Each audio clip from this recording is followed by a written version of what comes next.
Alright guys, earlier today I was making a video on this exact topic of what banners and events might be coming next in January before the hidden inventory characters, which by the way have been confirmed to be coming out at the end of January, probably sometime between the 20th and the 31st of January. So how many banners, how many events can they squeeze in before then? And honestly, I thought the next character was going to be MECHAMARU, but I am happy to say I was wrong because Yellow Nanami is next, and honestly, I think he's a really good character in my personal opinion. I think he has a lot of uses, and people are going to sleep on him because they don't realize how useful he can be. Okay, along with him coming out, we are also getting the Rain and Footsteps story events coming out. It just says coming soon though, but when can we expect Nanami's release and the event release? Probably around the same time as Grade 10 and Chapter 11, which are releasing on January 3rd. It would make a lot of sense for this event to come out either at the same time or a few days later. So very likely that we have Nanami here within the week, which is exciting in my opinion. So we have to talk about, what else they could possibly fit in this month with Nanami and whether you should pass or pull on Nanami. Is he actually worth using some cubes on? Because I don't know if they're going to be giving us free tickets like they have with the past few fodder banners, right? They probably realistically won't.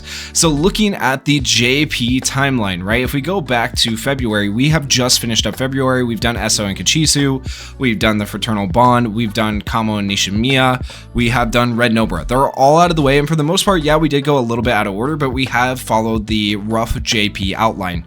Now we get into March and we do Grade 10 and we get Chapter 11. That's still following the outline.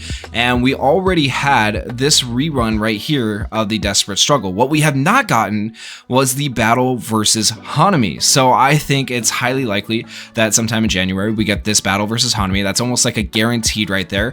And obviously we're not going to get this event because this is a MECHAMARU event and MECHAMARU is not coming next. I don't even know that he's in the game files yet for global, at least not from my understanding. So I don't think we'll see him probably until after the hidden inventory characters, but that's just a guess, a prediction on my part. And then if we go to April, same thing with Toto. I don't think he's in the game files yet either for global, so I don't think we'll see him until after the hidden inventory characters either. And he's kind of a flop character. He's not a very good character, so I don't know that a lot of people are really going to want to summon for him. And then if we keep going down even more, you'll see Mahito comes out alongside Blue Itadori for JP. Go down a little bit further, Panda comes out, and then if you go all the way down to the bottom of March, which is the second to last month before the hidden inventory characters, then Yellow Nanami comes out. So we're skipping a ton of characters here to bring out Yellow Nanami. And then after Yellow Nanami in May, if we look here, there is really nothing else that comes out worthwhile. So that means they're probably going to backtrack. There's no way they don't release at least 2 characters.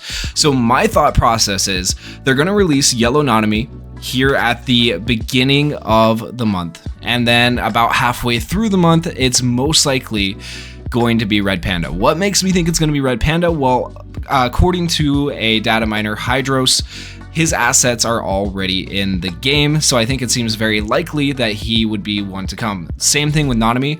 Nanami's assets were already in the game, and just to show you one of those assets pulled directly from the game, like I guess you could argue it's not, but this is pulled directly from the global side of the game right here.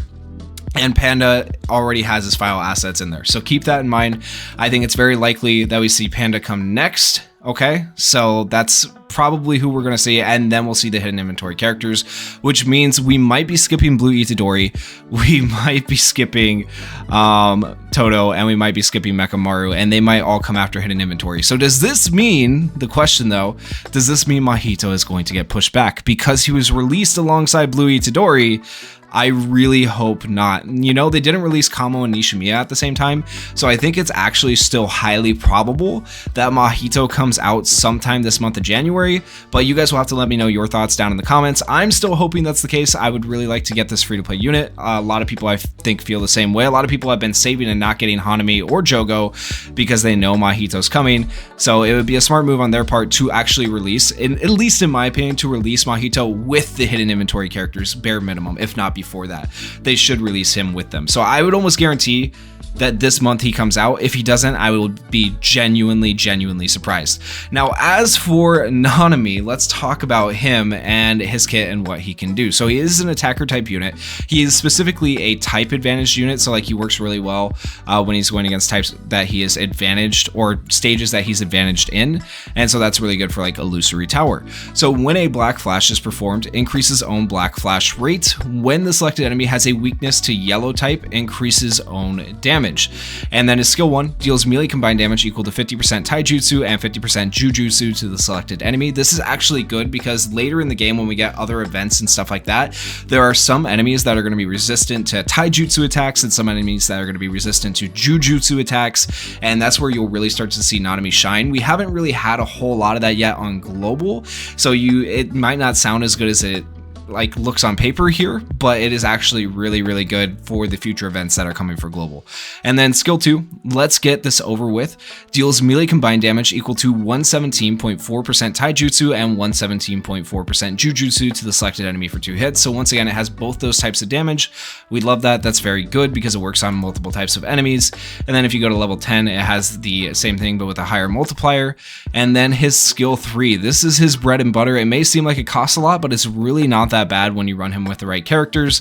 So skill 3 is Ratio Technique, deals melee combined damage equal to 139.6% taijutsu and 139.6% jujutsu to the selected enemy. Type advantage. Okay, now here, this is the important part. These last 2 lines. Decreases the selected enemy's critical hit resist by 10.5% for 2 turns, and increases the selected enemy's damage received by 15.3% for 2 turns. This is incredibly important and actually really good when you combine it with any other yellow attacker behind him, whether that be Hidden Inventory Gojo, who's going to be coming out later in January, who this character pairs very well with, or if you wanted to pair him with like Yellow Nobara to give Yellow Nobara that extra damage. This is actually really good and a very solid skill, and not to mention he's doing pretty big damage himself while doing this skill. That's what makes this skill so good. So that critical resist down and extra damage received is big, and if you level up the skill, it does increase the amount of damage received for that.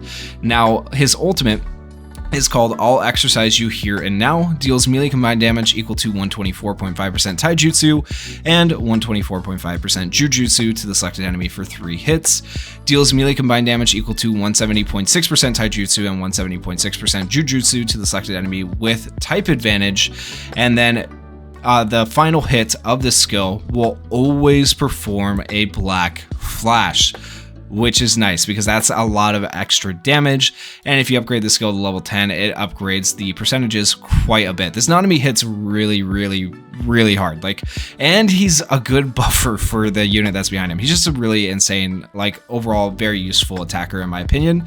And then his auto skill, Overtime Work, at the start of the battle, recovers own cursed energy by 30, recovers own cursed energy by 5 every turn, fills own ultimate skill gauge by 220, increases own jujutsu damage by 30%, when attacking an enemy with a type advantage attack, 1 time per turn, fills own ultimate skill gauge by 110. I think that is also, without this auto skill, he wouldn't be nearly as good, but that auto skill allows him to get his ult back faster and just be super useful, and allows him to slot into virtually any team where you need a yellow type advantage team.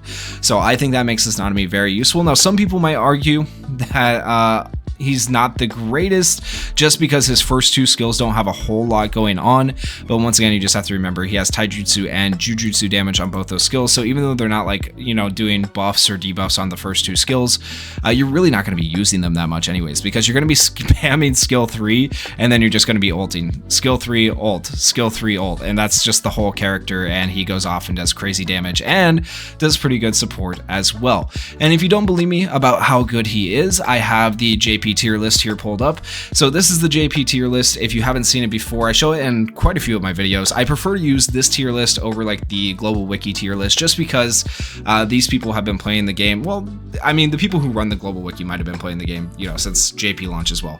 But JP players have been playing the game since launch, and they all communicate with each other and work with each other on different stages and stuff like that. And it's in their native language, so they probably understand it better. So I trust this tier list a little bit more. more. Not to say that the global one's bad, I just like this one personally. So in double S tier, you have all of these characters here, Yuta, Kaido, Gojo. Like no one, I don't think anybody will debate that all these characters in double S tier are at the top of the tier list, some of the best characters in the game.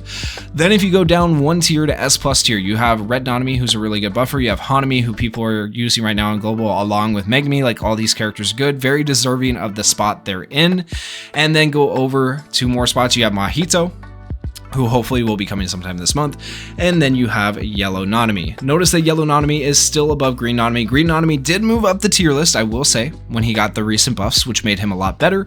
But I still think Yellow Nanami does have an edge, and I agree with the JP players here that he is slightly better and more useful in certain circumstances, okay?